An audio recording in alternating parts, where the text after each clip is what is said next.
right, so the book of Genesis is our topic of study for this quarter. Genesis is an important book of the Bible because it's the first book of the Bible and also lays down much of the groundwork for all that will take place for the remaining 65 books of the Bible. As we get started this morning, I do want you to go ahead and pull out your phones, and I want you to text William Brook 490, that right there, to the number 22333, and we're going to do a little activity here to start class off with. So you're going to link your phone to this program here called Poll Everywhere. Just text William Brook, no S, 490 to the number 22333, and that will link you into this software here. While you're doing that, so Genesis has 50 chapters, and we have 13 weeks. So we don't have the time to do a nice, thorough, detailed, verse by verse, or even chapter study of the book of Genesis. So we're going to do more of an overview of the book of Genesis, looking at some of the major themes in the book of Genesis, and we're also going to be looking at sort of the chronology of Genesis and how Genesis plays into the rest of the Bible. What will take place in the remaining parts of the Bible and the big picture ideas of the plan of salvation. All right, if you have been successful in texting that phrase to that number, I want you to send another text message to that same number, this time answering the question, what comes to mind when you think of the book of Genesis? All right? When you think of Genesis, what is the word or very short phrase that comes to your mind? Text that in, and we're going to build what's called a word cloud here, and think about big picture ideas that you are thinking about when you consider the book of Genesis. And you can do this more than once. You can do more than one idea if it comes to mind. And if this works, this is going to grow. There we go.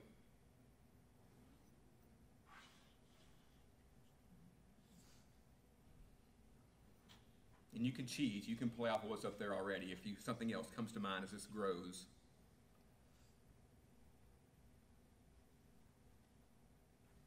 All right, so we have creation a couple times. We have beginning. We have the flood. We have the world. We have life.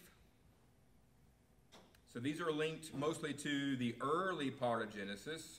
What comes to mind thinking about the latter part of Genesis? You know, the stories of Abraham, Isaac, Jacob. What themes come to mind later in the book of Genesis? God, generations, God's promises,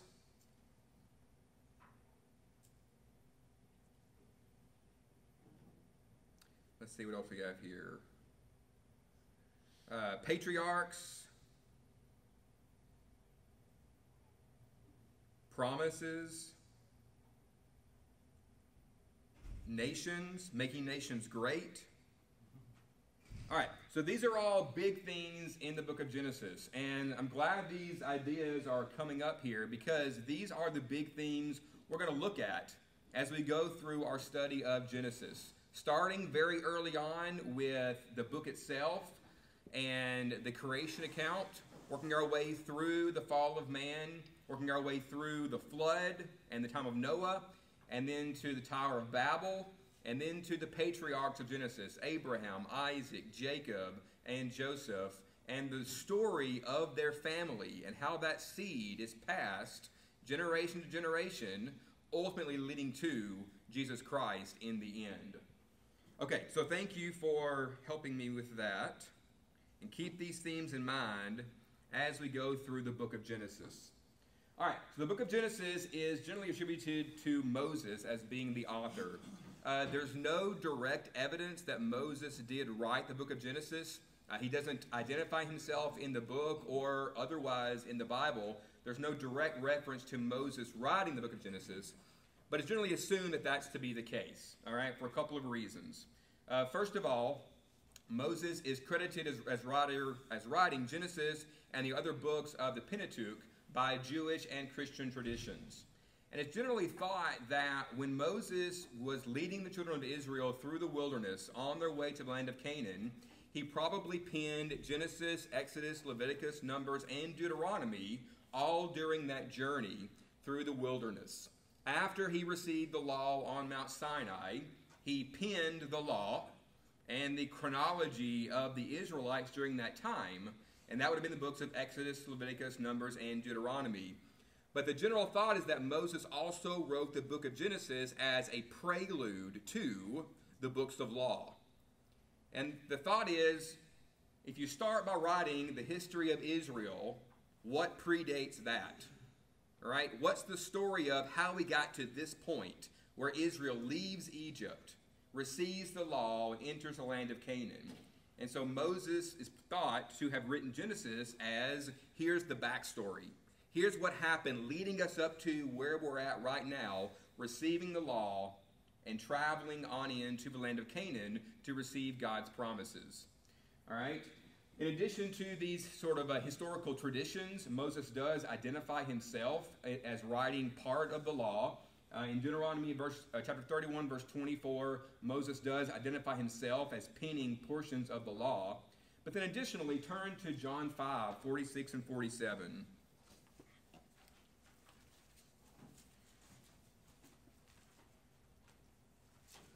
Let's see, Nathan, could you read that one?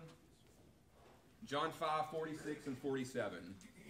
For if you believe Moses, you would believe me, for he wrote about me. But if you do not believe his writings, how will you believe my words? All right, and then flip over to Mark 7 and verse 10. Stan, could you read that one for us? Sure. For Moses said, honor your father and your mother, and whoever reviles father or mother must surely die. All right, so in addition to Moses, in a couple of cases identifying himself as being the writer of portions of the law, New Testament writers also refer back to Moses as penning, not Genesis specifically, but at least portions of the Pentateuch and the law of Moses. And so based on these evidences, the general consensus is that Moses probably did write Genesis as that prelude, that backstory, leading up to penning the remainder of the Pentateuch, which would be more present-day activities that he actually lived during. Now, the word Genesis itself means origin, or beginning, or creation, okay? And so what I want you guys to think about now is, what are the origin stories in Genesis? Okay, the book means beginning, or origin. Take a couple of seconds, and I want you to jot down on your paper what comes to mind. What are the origins? What things had their beginning in the book of Genesis? And we're going to write a few of these up here on the board.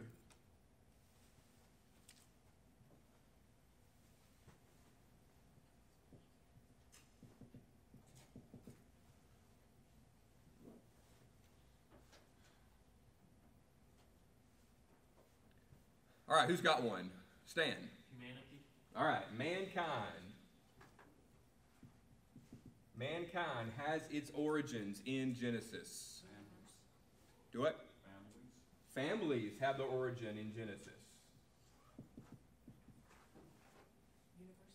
The universe has its origins early in Genesis. Sin. That's a very important one right there. Sin also began in Genesis. Different languages. Okay. Multiple languages. Jewish traditions.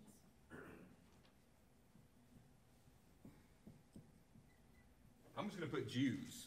Because Jews themselves have their origin in Genesis through Abraham and his seed. And then all the circles around Jews also. Their traditions, their origins, many things. Naming of all that exists. Okay. Everything. All the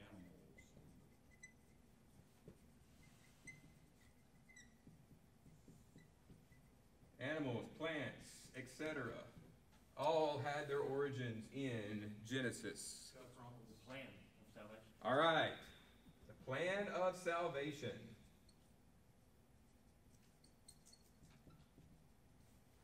Did you have one, Tim? I was going to say the promise. All right, the plan of salvation, the scheme of redemption. Anything else comes to mind? All right, here are a few things that I thought of, and we hit most of these already. The universe has its origin in Genesis, as does the earth specifically.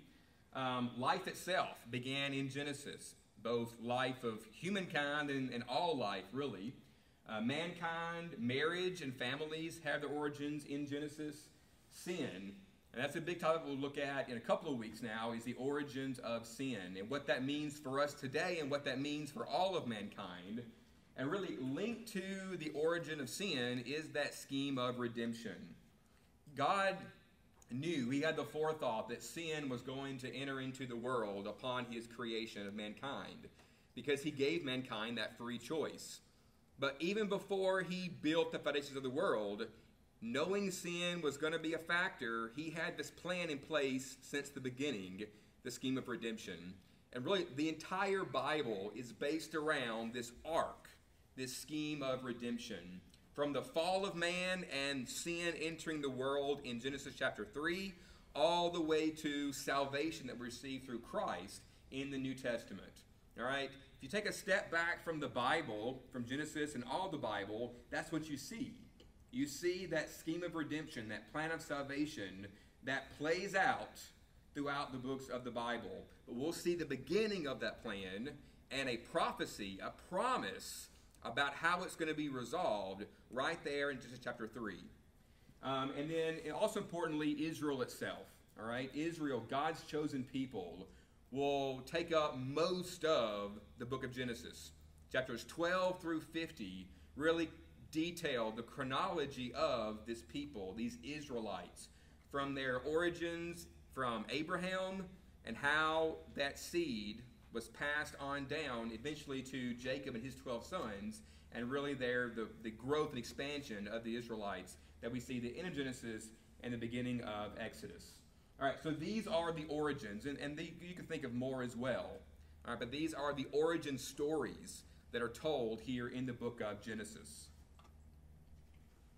Okay, now we are going to watch a video, all right, that's going to tell us, really, in a big picture look, what is the story of Genesis chapters 1 through 11.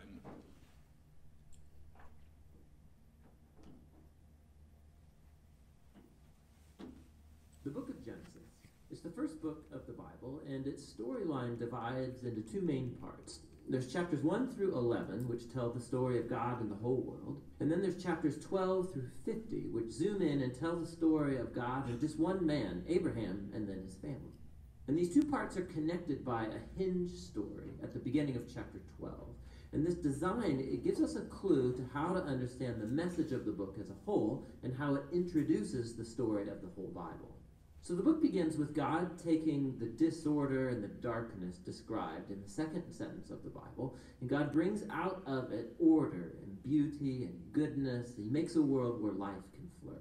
And God makes these creatures called humans, or Adam in Hebrew. He makes them in his image, which has to do with their role and purpose in God's world. So the humans are made to be reflections of God's character out into the world, and they're appointed as God's representatives to rule his world on his behalf, which in context means to harness all of its potential, to care for it, and make it a place where even more life can flourish. God blesses the humans. It's a key word in this book. And he gives them a garden. It's like a place from which they begin starting to build this new world. Now, the key is that the humans have a choice about how they're going to go about building this world. And that's represented by the tree of the knowledge of good and evil.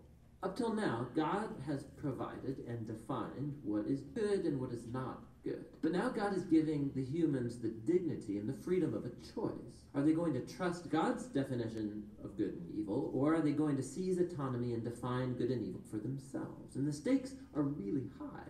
To rebel against God is to embrace death, because you're turning away from the giver of life himself. This is represented in life. And so in chapter 3, a mysterious figure, a snake, enters into the story. The snake's given no introduction other than it's a creature that God made, and it becomes clear that it's a creature in rebellion against God, and it wants to lead the humans into rebellion and their death. The snake tells a different story about the tree and the choice. It says that seizing the knowledge of good and evil are not going to bring death, that it's actually the way to life and becoming like God themselves. Now, the irony of this is tragic because we know the humans, they're already like God. They were made to reflect God's image. But instead of trusting God, the humans seize autonomy, they take the knowledge of good and evil for themselves, and in an instant, the whole story spirals out of control. First casualty, human relationships. The man and the woman, they suddenly realize how vulnerable they are. Now, they can't even trust each other. And so they make clothes and they hide their bodies from one another. The second casualty is that intimacy between God and the humans is lost. So they go and run and hide from God, and then when God finds them, they start this game of blame shifting about who rebelled first. Now, right here, the story stops, and there's a series of short poems where God declares to the snake and then to the humans the tragic consequences of their actions. God first tells the snake that despite its apparent victory, it is destined for defeat, to eat dust. God promises that one day a seed, or a descendant, will come from the woman who's going to deliver a lethal strike to the snake's head, which sounds like great news, but this victory is going to come with a cost, because the snake, too, will deliver a lethal strike to the descendant's heel as it's being crushed. It's a very mysterious promise of this wounded victor. But in the flow of the story so far, you see this is an act of God's grace. The humans, they've just rebelled, and what does God do? He promises to rescue them. But this doesn't erase the consequences of the humans' decision. So God informs them that now every aspect of their life together, at home and out in the field, it's going to be fraught with grief and pain because of the rebellion, all leading to their death. From here, the story then spirals downward. Chapters 3 through 11, they trace the widening ripple effect of the rebellion and of human relationships fracturing at every level. So there's a story about two brothers, Cain and Abel. Cain's so jealous of his brother that he wants to murder him. And God warns him not to give in to the temptation, but he does anyway. He murders him in the field. So Cain then goes on to build a city where violence and oppression reign. And this is all epitomized in the story of Lamech. He's the first man in the Bible to have more than one wife. He's accumulating them like property. And then he goes on to sing a short song about how he's more violent and vengeful than Cain ever was. After this, we get an odd story about the sons of God, which could refer to evil angelic beings, or it could refer to ancient kings who claimed that they descended from the gods. And like Lamech, they acquire as many wives as they wanted, and they produce the Nephilim, these great warriors of old. Whichever view is right, the point is that humans are building kingdoms that fill God's world with violence and even more corruption. In response, we're told that God is broken with grief. Humanity is ruining his good world, and they're ruining each other. And so out of a passion to protect the goodness of his world, he washes it clean of humanity's evil with the great flood. But he protects one blameless human, Noah, and his family, and he commissions him as a new Adam. He repeats the divine blessing and commissions him to go out into the world. And so our hopes are really high, but then Noah fails too, and also in a garden. He goes and he plants a vineyard, and he gets drunk out of his mind. And then one of his sons, Ham, does something shameful to his father in the tent. And so here we have our new Adam, naked and ashamed, just like the first. And the downward spiral begins again. It all leads to the foundation of the city of Babylon. The people of ancient Mesopotamia, they come together around this new technology they have, the brick. And they can make cities and towers bigger and faster than anybody's ever done before. And they want to build a new kind of tower that will reach up to the gods, and they will make a great name for themselves. It's an image of human rebellion and arrogance. It's the garden rebellion now writ large. And so God humbles their pride and scatters them. Now, this is a diverse group of stories, but you can see they're all exploring the same basic point. God keeps giving humans the chance to do the right thing with his world, and humans keep ruining it. And these stories are making a claim that we live in a good world that we have turned bad. that we've all chosen to define good and evil for ourselves, and so we all contribute to this world of broken relationships, leading to conflict and violence and ultimately death. But there's hope. God promised that one day a descendant would come, the wounded victor who will defeat evil at its source. And so despite humanity's evil, God is determined to bless and rescue his world. And so the big question, of course, is what is God going to do? And the next story, The Hinge, offers the answer. But for now, that's what Genesis 1 through 11 is all about.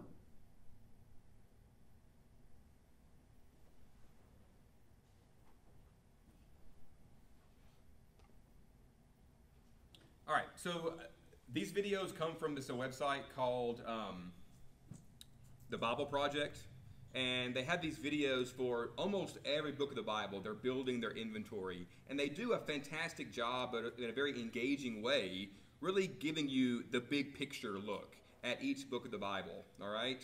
And so we see here the big picture look at Genesis 1 through 11, okay? But here's the problem. Okay, there's a growing theme throughout our brotherhood and denominational world as a whole that Genesis 1 through 11 is not accurate, that it's mythology. All right, and I'm going to spend some time now talking about that sort of growing theme and how we can combat that theme. Okay, so if you think about Genesis 1 through 11, we have all these stories we just summarized. Right, we have Adam and Eve and creation, Cain and Abel. We have the Tower of Babel. We have Noah and the flood. And there are three basic groups of people that have differing thoughts about Genesis 1 through 11. The first group, which I'm guessing most of us fit into here, is that Genesis 1 through 50 is all historical fact. That these events actually did take place, right? God did create the earth and the world and the universe. That Adam and Eve were real people. That there actually was a snake. That there actually was a flood upon the earth. And then there's this other sort of group of people that thinks Genesis as a whole is just mythology, right?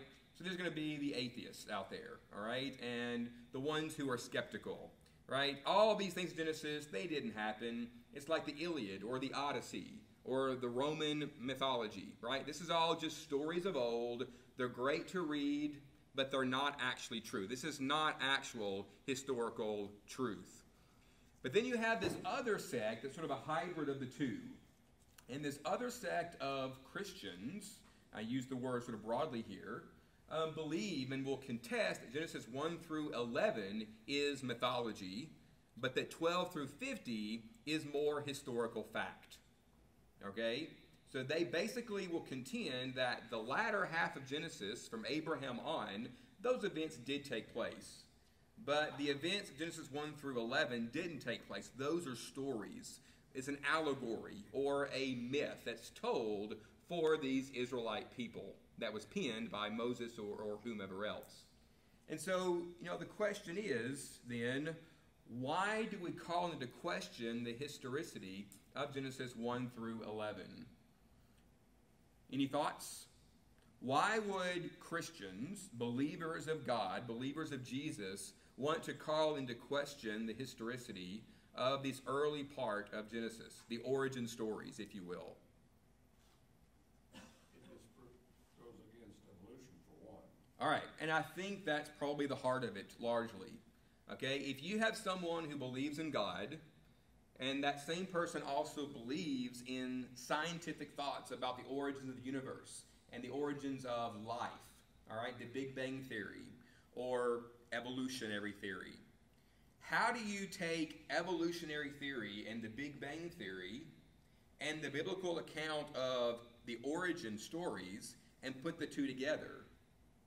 You can't, because they're at odds with each other, right? You can't have an evolutionary idea about how life began, how we came to be, and also this idea from the Bible that this is how life came to be. The two are at odds with each other. So in attempts to meld these two ideas together, Christians, using again the word very broadly here, will say, well, this is not historical fact. This is more of an allegory. This is more of a mythology. The actual origin story is what scientists tell us about the Big Bang and how the universe came into existence, or evolutionary theory and how life came into existence, okay? And that's what you're going to hear about when you go out into the world, is this idea that, yeah, Genesis is largely historical fact, except those first 11 chapters. That stuff didn't really happen. There wasn't actually a flood that flooded the whole earth. God didn't actually create the world in 7 days. It was more like, 7 millennia. And each day represents this huge expanse of time whereby evolution brought life into existence. All right? They're twisting this part of the Bible to sort of meld with what they want to believe, which is the scientific origin story for the universe and for life as a whole. And so how can we combat this? What are the evidences for an actual historical literacy to the first 11 chapters of Genesis? So the first one here is just the style of the writing, right? If you look at how Genesis 1 through 11, verses 12 through 50 are penned, there's no sudden change in the writing style. The whole book of Genesis is written as a narrative, as a historical narrative. There's not a sudden change from one chapter to the other where it would mark, oh, well, this is clearly a parable, but this is more an actual chronology of events. That doesn't exist. The whole book of Genesis is written in the same historical narrative format. And then number 2 right there, the style of writing, again, doesn't read like a parable. I mean, if you read the parables of Jesus in Matthew, Mark, Luke, and John, if you read the parable of the ewe lamb that Nathan told to David after he sinned with Bathsheba, those parables clearly read as a story with a meaning, right? They're allegories, all right? They're a fictional story based on what could have happened, but they reflect something in the real world. That's not how Genesis reads. It doesn't read as if this is an aside story that then has some meaning in play, all right? That's not how it's written. It's also not written in poetry, right? We see poetic writings in the Psalms. We see poetic writings in the Proverbs. All right? Again, Genesis is not written in prose. It's not written as a poem like the Iliad or the Odyssey. It's written as a historical narrative.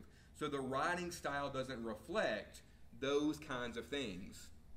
Likewise, the prophetic writings or the apocalyptic literature we read in Daniel or in Revelation, where you have these wild mythical beings, like the statue in Daniel representing the kingdoms of the earth, or the 4 beasts we read about in Revelation with, one had the head of an eagle and so forth, and they had these horns, and they had all these wings. You don't have all these great imaginative fictional creatures that represent something. That's not how it's written. So the actual writing style itself is evidence for a literal historical events. All right? Number 3 right here, Jesus testifies to the historicity of Jesus. Turn over in your Bibles to Matthew 19.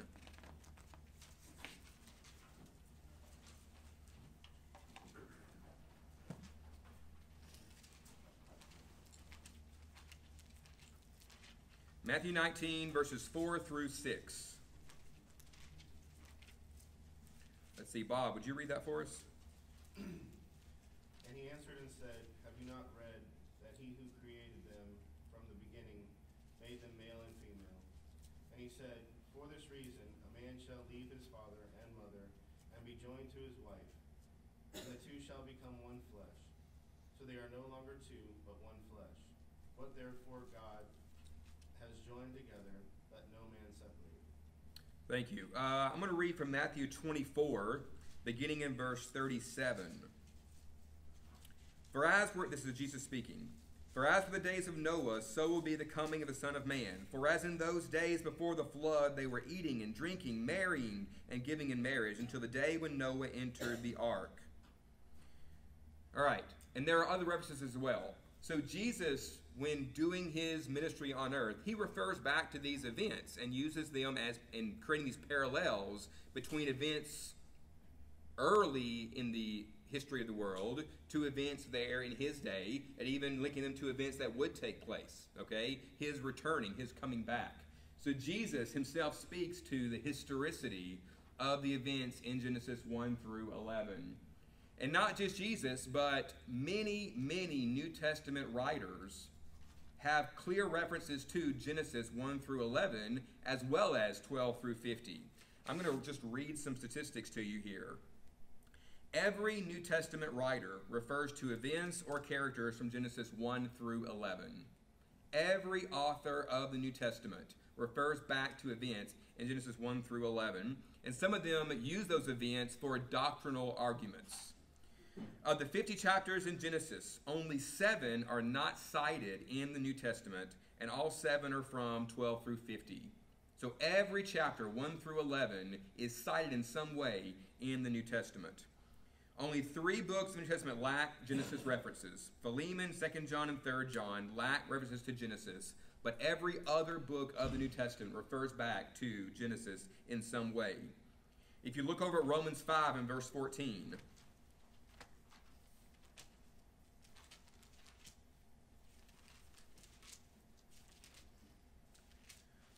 Romans 5:14, yet death reigned from Adam to Moses, even over those whose sinning was not like the transgressions of Adam, who was a type of the one who was to come. Adam himself is referenced as being as real as Moses. In another passage, 1 Corinthians 15, verse 45 and following, Adam and Moses themselves are linked to people who were as real as Christ. So New Testament writers, they refer to these people we read about in 1 through 11 as real people, as real as Moses, as real as Jesus. And then turn over to Hebrews chapter 11. In Hebrews 11, we have the Hall of Fame of faith. And several characters from Genesis are all referenced in Hebrews chapter 11. In verse 4, by faith Abel offered to God a sacrifice more acceptable than Cain. In verse 5, by faith Enoch was taken up so that he should not see death. In verse 7, by faith Noah, being warned by God concerning events yet unseen, would eventually go on and save the world or life of mankind through his actions. Abraham, Sarah, Isaac, Jacob, Joseph, other characters from 12 through 50 are also clearly written about here in Hebrews chapter 11. So why would these New Testament writers refer back to people as if they were real if they themselves didn't believe that these people were real? So there's both evidences in the literature, the type of writing itself, evidences from Jesus, evidences from the other New Testament writers that these events actually were historical fact. Another key thing here is number 5. The entire purpose of the Bible hinges on the events in Genesis chapter 3. If that didn't actually take place, if Adam and Eve didn't actually pull the fruit from the tree and take of it, if there wasn't really that promise made of the wounded victor that the video referred to, why have the rest of the Bible? If that was a mythological story, right, an old fable, the whole rest of the Bible serves almost no purpose, right? The whole Bible is playing out this scheme of God to redeem mankind, and that has its origins right there in the Genesis account. And then we can also look at genealogies. We won't take the time to do this here, but if you read genealogies of Jesus in the book of Luke, the same people are referenced there as you read about in Genesis. Adam, Seth, Enos, Canaan, Mahalalel, Jared, Methuselah, Lamech, Noah. All these men in the genealogy of Jesus are mentioned specifically in Genesis, but also in Luke as the seed that led up to Christ. Why would you refer to people who didn't exist if you're giving evidence for Jesus being in the line of Adam, in the line of David, right? All these provide, in my opinion, clear evidence that this is fact and not some type of myth. But you will hear about this, especially amongst Christians who also claim to be evolutionists. It's fairly common out there, unfortunately. All right, we do not have time to watch the video on the second part of Genesis, so I'm going to hold that until later. Let's talk a little bit about a few other things as we finish up our time today. So genealogies in Genesis. In Genesis chapter, oh yeah, go ahead. You know, you can go over into 2 Timothy as well, where it talks, chapter 3, all Scripture. It doesn't say some Scripture, it says all Scripture. If we can eliminate one part of it, how can we believe the rest of it? Yeah. If you take one part, you have to take the whole part. If you leave one, you have to leave it all. And all Scripture goes all the way back to Genesis chapter 1. And that's where it gets dangerous, is if you feel like you have the authority to dictate this as being myth, well, I could choose this to be myth as well and just ignore that law or that rule. Then we become, which king was it who took his penknife and he cut Scripture out? Yep. I mean, that's basically what we're doing when we do that. You can't pick and choose what you want to believe if you have any hope of actual salvation. Genealogies in Genesis, in Genesis 5 and also Genesis chapter 11, there's these genealogies that are written, and they're sort of tedious to read through and not all that interesting. But what they do is they serve a purpose. So think about it this way. Genesis is an origin story. The origin of mankind, the origin of Israel. Okay? But these are individual people amongst a world of growing people, right? So there are 2, then there are 4, then there are 10, and then there are 20, and then there are 100 and 1,000, and you have this growing population of people on the earth. What Genesis does, though, is it draws you into one specific line of people amongst this sea of other people out there in the world. And these genealogies kind of serve that purpose. Right? They'll say, you know, so-and-so begot so-and-so, and then he lived, 100 years and had many sons and daughters. And then so-and-so begot so-and-so, and he had many other sons and daughters. Right? So it's telling you in these genealogies that there are so many other people out there in the world, but we want to draw your eye in on this person and his son and what happened to them, because this is drawing our eyes straight to Abraham, straight to Isaac, Jacob, and then eventually Judah, and then on to David, and then eventually on to Christ. These genealogies are pointing your way towards Jesus all the way down the line, but not failing to mention that there are so many other people out there, so many stories that could be told of all these people, but here are the people, here is the story that I want you to focus on as you read through this account. That's what Moses did when he wrote this book, right? He mentioned all these other people, but kept the Israelites focused on this one line, their origin story from Abraham, but that line that would lead eventually to Jesus, the salvation of the events in Genesis chapter 3 when mankind fell. All right. So as we finish up here, my question for you is, what does Genesis mean to you? Thinking about Genesis as a whole, what are the major themes that come to your mind? Beginning of time. All right, beginning of time, the origin. What else? Salvation. The fall and the salvation. The two always go together. You can't take the fall alone. If you do, it's a very sad story. But we have the fall of man, and we have the salvation story. When you put the two together, it's a triumphant ending.